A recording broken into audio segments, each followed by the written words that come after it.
Good morning, everyone, and thank you for attending this particular session. Emmanuel Matambo is my name. I was born in the Republic of Zambia, but I come here representing the University of Johannesburg in South Africa. We have a center there called the Center for Africa-China Studies, and I will be talking about China's influence in my country of Zambia. I will be paying particular attention to China's policy of non-interference in the affairs of partner countries. I've put the word principle there in inverted commas for a reason. Because my presentation will actually show that non-interference sounds very endearing. Actually, it is the basis upon which most of Africa today is, I use the word infatuated with China. But then if you dig down, if you probe deeper, the policy of non-interference is very injurious to Africa and to its relationship with China and to the entrenchment of democracy on the continent as well. So that is what I'll be talking about. Just to put some context into Zambia's relationship with China using this particular summit. The first thing I'll talk about is just how Zambia ranks on the 9 themes that we have for the China index. So Zambia was number 46 in terms of China's influence on the continent, in the world. But then looking at the specifics, there are some high-performing indices.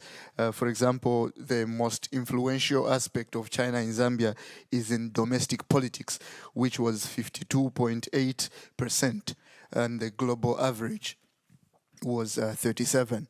The second scoring index was on foreign policy, where 47.7% was China's influence on Zambia, and that was followed by technology and economy, which are tied on 45.5. So these first 4 indices are actually the main premise over which a country can exert a lot of influence on another country. So my title is China's Non-Interference Principle as Malign Influence, a case study of Zambia. And then the overview of non-interference. The policy of non-interference was one of the 5 principles of mutual coexistence that were signed in 1954 between Chinese Premier then, Chou En-lai, and India's Prime Minister, Jawaharlal Nehru. And the 5 principles were mutual respect for sovereignty and territorial integrity, mutual non-aggression, non-interference in each other's internal affairs, which forms the basis of my presentation. The 4th one was equality and mutual benefit, and then peaceful coexistence. The conceptions of non-interference, according to China. So non-interference entails armed intervention, threats of force, supporting domestic insurgencies and rebellions, hostile propaganda, and using one's economic and political power to destabilize a foreign country or limit its ability to determine its own development and internal affairs.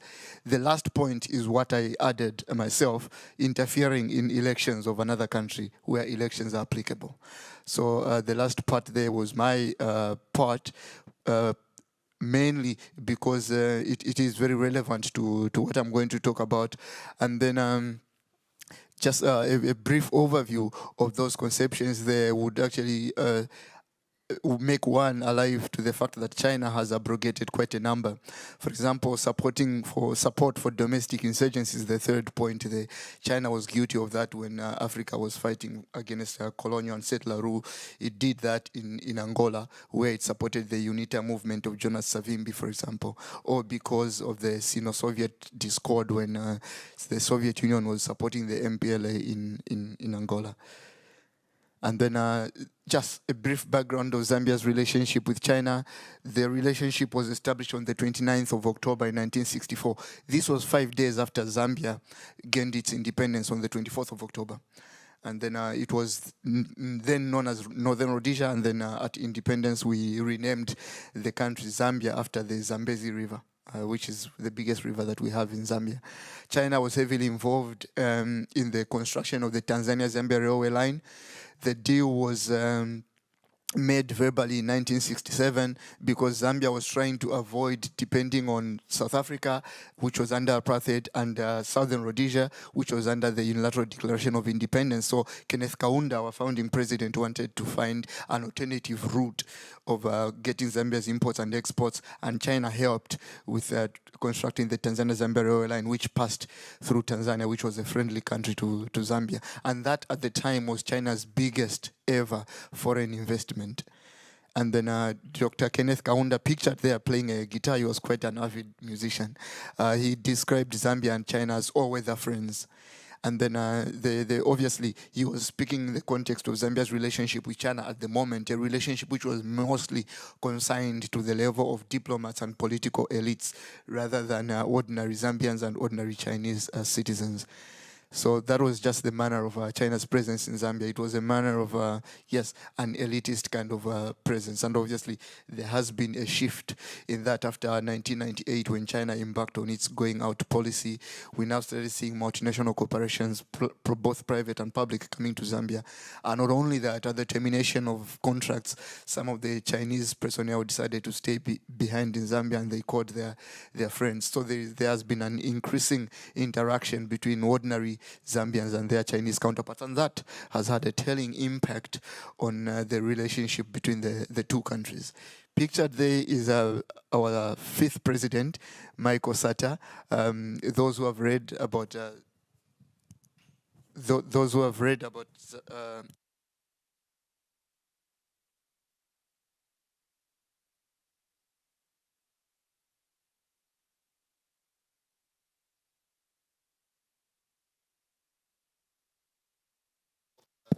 speaking.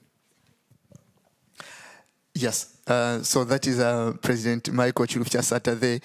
Michael Chilufya Sata is probably single-handedly responsible for bringing China into the mainstream of political discourse in Zambia, and he used the 2006 election. Most research actually showed that it was the first time when in an African country an entire election was just based on a foreign player, which was China. And it was because Michael Chilufya Sata was demonizing China. He drew our attention to China's influence on Zambia before it became fashionable elsewhere on the continent. But we see him there after becoming president. He kind of changed because in his own right he was quite a political opportunist. So he became president in 2011, and then he changed his tone when it comes to Zambia's relationship with China. And then something unique that China had never done up to that extent happened in 2006 when Michael Chilufya Sata was drawing our attention to China. And he described Taiwan, by the way, as a sovereign country. And he threatened that should I be voted president, I will recognize Taiwan as a sovereign country.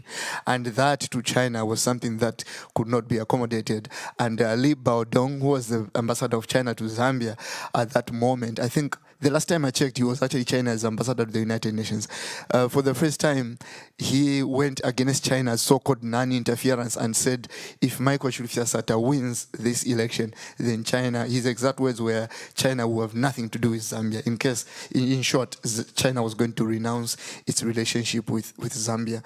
And according to Ian Taylor, was written extensively about Africa's relationship with China, and many other scholars, including myself, it was the first time ever that China actually openly abrogated its policy of non-interference. And as you heard, if you could remember from the beginning of my presentation, when I added election interference as an abrogation of non-interference, I was alluding to this particular case here, because I think one of the most demonstrations of interference in the affairs of another country is actually to decide or to have an opinion on who rules that particular country. So for China to do that actually shows that yes, the policy of non-interference is not as sacrosanct as China might want us to believe, and that it can dispense with that principle if its interests are threatened, as it did in Zambia.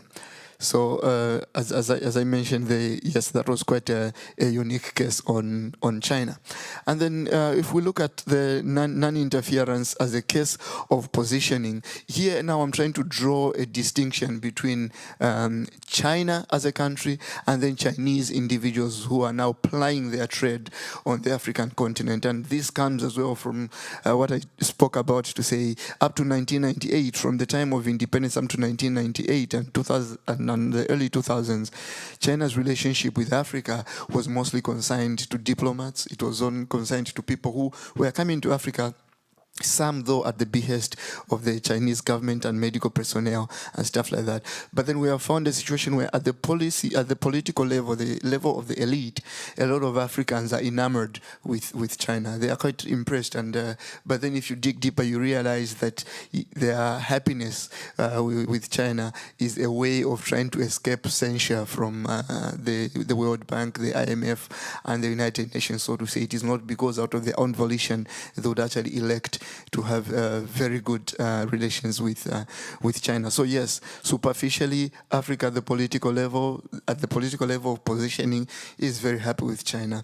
But then if you look at the ordinary Africans, ordinary Zambians in this particular case, they are not invariably impressed with China's presence. In 2011, our fourth president, Rupiah Banda, for example, was sanctioned by some European countries such as Finland and Sweden froze their aid to Zambia because of corruption. And he said that's why we prefer the Chinese, because the Chinese do not interfere. So it is a way of trying to escape censure that the African elite are kind of enamored with China. So yes, and obviously opposition political parties as well use China. Sometimes they criticize China as the way of criticizing incumbent governments in Africa. Civil society organizations, international organizations, individual citizens are all concerned about China's relationship with Africa because it represents somehow a withdrawal from the tenets of democracy. And then what are the implications of non-interference? The repression of citizens that has happened in Sudan, it has happened in Zimbabwe, where governments are given economic cover through contracting external debt from China. And then that obviously withdraws the incentive for being responsive governments to their citizens. It has happened in Zambia in 2020, in March 2020, when the mayor of Lusaka, the capital city of Zambia, carried out an announced visits to Chinese firms, and he found that Zambians were locked in containers. They were not allowed to leave their work premises because the Chinese were saying, well, if we let you go, you might go outside there and then you contract COVID, and then you might come and infect us, which was ironic because at the same time we were accusing the Chinese of introducing COVID. So that was just one of the examples through which non-interference could have injurious effects, not at the political level, but to ordinary citizens. And abuse of power by successive governments, that has happened as well in Zambia. It happened under the MMD government, the Movement for Multi-Party Democracy government, and it was happening under the Patriotic Front, which was booted out of office in Zambia last year. And then flouting labor laws is just exactly what I mentioned now about the abuse of Zambian workers in Chinese firms. And obviously unsustainable contraction of debt, because China claims it does not interfere in the relations with other countries. In Zambia, we were unsustainably contracting debt. We are an economy of about 26 billion United States dollars, very poor. Elon Musk can buy us out very easily. Yes, but then we kept contracting debt, and 33% of our debt was contracted to China. And because of that, the economy was tanking. Alfredo Bodini, who was then an IMF representative to Zambia, advised the previous government in Zambia to say, be careful with the debt that you're contracting from China. Instead of listening to the voice of reason, the government of Zambia ejected him from the country. They told the IMF to withdraw him, and for about 18 months, we did not have an IMF representative. But foolishly, at the same time, we were trying to contract the IMF for a bailout package, which only succeeded this year in August, by the way, from 2018, because the IMF was kind of confused. You've just chase our country representative, and at the same time you're looking for a bailout loan from us.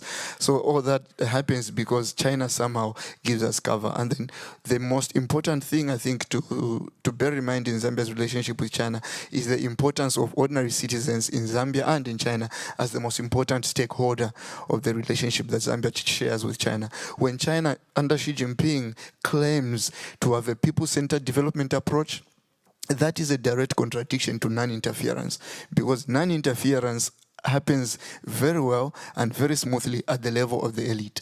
It does not happen very well at the level of citizens who suffer the excesses of abusive governments. Governments are supported by China because China chooses to ignore the bad governance from Africa. So that is just how I intended to debunk the principle of non-interference as a principle that enhances people-to-people mutual development and a people-centered development platform as well. And I was using my country as a case study. Thank you very much.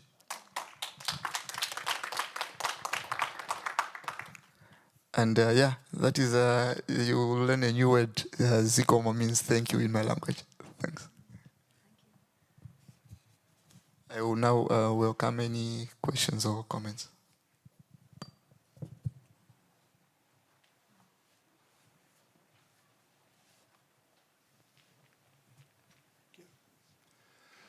I wonder if you could talk a little bit more about something that you just alluded to with one line, which is about the co-opting of kind of Chinese narratives by, I guess it was opposition within Zambia or factions within Zambia that are in opposition to the ruling party. Does that happen quite often? And like, what are the kind of main sort of narratives that are co-opted? Thank you very much. So I will give 2006 as well as, again, as an example, because that was kind of a milestone in Zambia's relationship with China using opposition political parties. So the Patriotic Front, which was the main political party in 2006, had a kind of a popularized anti-Chinese sentiment in Zambia, and that was because, as I said, Michael Sata was calling Taiwan a sovereign country. So what the Chinese though did on the surface is that they attacked the Patriotic Front, but Guy Scott, former acting president Guy Scott, who was the vice president of the Patriotic Front at the time, disclosed in his book that, yes, despite all the outward assertiveness on the part of China, they had got wind that the Patriotic Front was actually going to unseat the incumbent government. So what they did is that they went to Michael Sata with bags of cash, trying to tempt him to drop his talk, his pro-Taiwan talk. So yes, using money is one of the things that they use, just hard cash. Another thing that they use is sponsorship. If there are, for example, media houses that are aligned to political opposition members, they would sponsor trips for you to go to China, and then when it comes to factions within parties as well, they did that within the Patriotic Front when it became a ruling party now. And that was done through very clever ways. One of the overt ways they did, obviously, was by the Chinese ambassador attending the convention of the Patriotic Front party, and then another thing obviously was offering incentives to the First Ladies, organization, for example, offering them masks, and then asking the government to go and distribute these branded masks under the cover of distributing COVID masks. But obviously that was used for campaigns for last year's election. So those are just some of the methods that they use. Thanks for the question.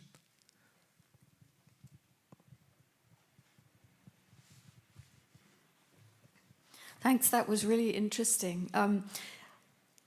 What the situation you just described, and I'm sorry if my question is too naive, I don't know enough about it, the gentleman asked, the money is coming from the party or from China via the party? Do we know? Yeah. All right, by the party you mean the Chinese Communist Party or the parties in Zambia? No, the ones in Zambia. Okay, all right. So they overtly talk about they relate with the party that is in government, but then obviously behind the scenes, they tend to hedge their bets, so to say. We had elections last year in August, at which an incumbent government was voted out of power, for example. And one of the reasons that formed that particular voting pattern was just how indebted the previous government was towards China. So we expected the new government in Zambia, for example, to be more assertive against China, but we are saddled with China's debt. And because of that, the moment the election results were announced that the incumbent had lost, the first visitor that the incoming government had was actually the Chinese ambassador. And we saw the picture. So overtly, they try to hedge their bets, but overtly, they do it with whatever party is in power. And as I said, though, they also use other more creative means, such as reaching to the president through his first lady, donating information, donating some materials to the first lady's foundation.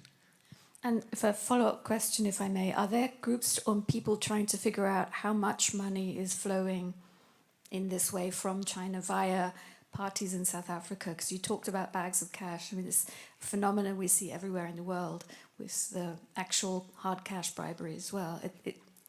Has somebody got an eye on that? The simple answer to that is no. And I'm glad you asked that question, because actually one of the things that inflames speculation about China is just the opacity that characterizes how much debt we owe to China. At the moment, I can safely tell you that we actually do not know, even the current government does not know the quantum of debt that we have, external debt. So you can imagine, if official statistics are not there for the debt that we owe China at the official level, you can imagine how much secrecy there is at a party-to-party level, because the outgoing government, for example, kept changing. At first, for example, in 2018, they were saying our total external debt is 12.3 billion. And then the next year, when Walyangan, who was our finance minister then, presented the budget to Zambia, he revised the debt and said, well, we are not sure about last year's date, but we know this year we owe about 10.3 billion debt. But then now the current government is actually discovering that the debt could be as high as 17 billion. External debt, of which 33% is owed to China. So there is this kind of secrecy that actually plays up into a lot of anti-Chinese speculation when it comes to its relationship with Zambia.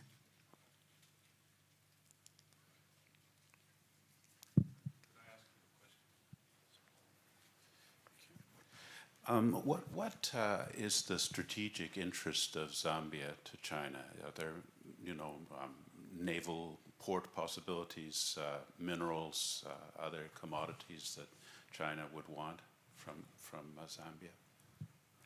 Thank you, Charles, for that question.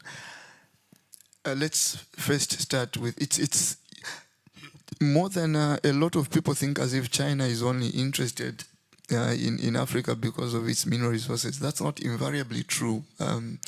China is also interested in diplomatic support at the United Nations. It is also interested in shaping the narrative, trying in as much as it can to isolate Taiwan, for example, and to gain support for the reunification of China and Taiwan. Now, coming to Zambia's particular case, its interest in Zambia extends to the early 1960s, when of all the countries that had gained independence in Southern Africa, there were very few: Zambia and Malawi and Tanzania.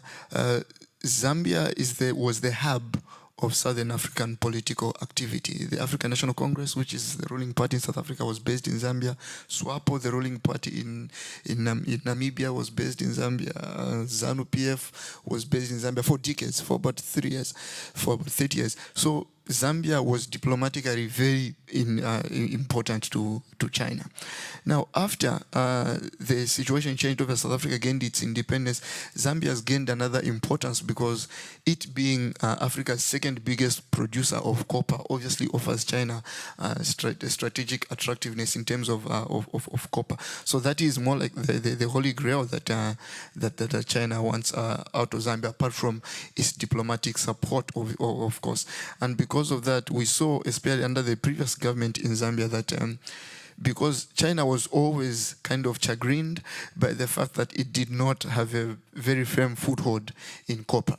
So because of that, the Zambian government unilaterally liquidated Zambia's biggest mine, which was Konkola copper mine, which was owned 80% of it, which was owned by Vedanta Resources from India, and that was because the authoritative data that I have is that obviously the government did not accept, is that they wanted to liquidate Vedanta Resources so that China could actually get hold of Konkola copper mines, and because of that, then it would get hold of the biggest copper mine in Zambia. So yes, there is the aspect of history, there is the aspect of diplomatic support that China wants, and obviously the copper deposits that Zambia has in abundance.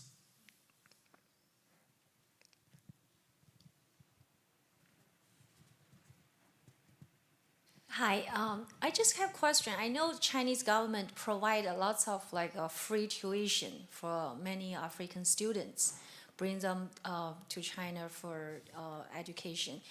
My question is this all the students when they back to Africa, what kind of influence did they bring to Africa?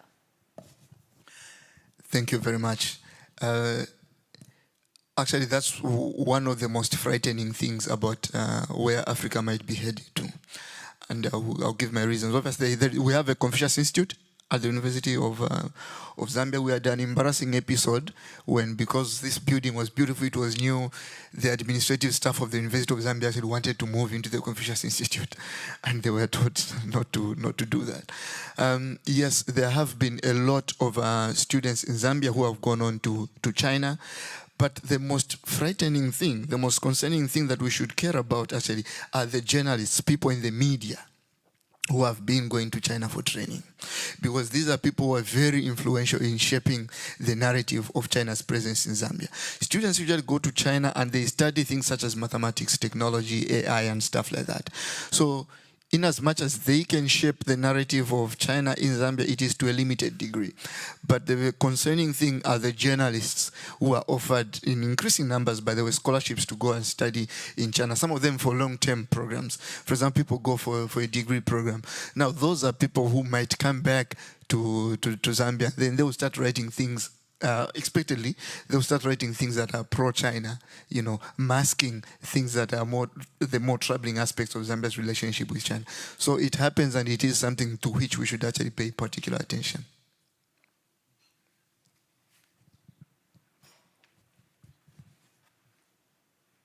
Can I make a follow-up to that point? What can you do about that, do you think? Is there a way to deal with that problem within Zambia, to push back against that influence from the media? That's a very difficult question. Yesterday, Dr. Emeka presented about African media personalities who go to China, and I wanted to ask him that question myself. What exactly can we do? I think one of the things that we can do, first of all, is bolstering our own training of media personnel in Zambia, and that can only be done by enhancing the quality of media training, because we have institutes that deal with media in Zambia. Secondly, obviously, is offering independent media personalities in Zambia very competitive salaries, because a lot of people, out of desperation, I mentioned before that when African governments say they are enamored by China, they are enamored superficially. So when you probe, you actually realize that a lot of them, if they were given equal choices, would actually choose a more liberal partner. So it happens as well with journalists. They are pushed into sponsoring a certain narrative, not out of their own morality, but because of economic incentives. All right, I think that is it for now. Thank you very much for your attention. Thank you.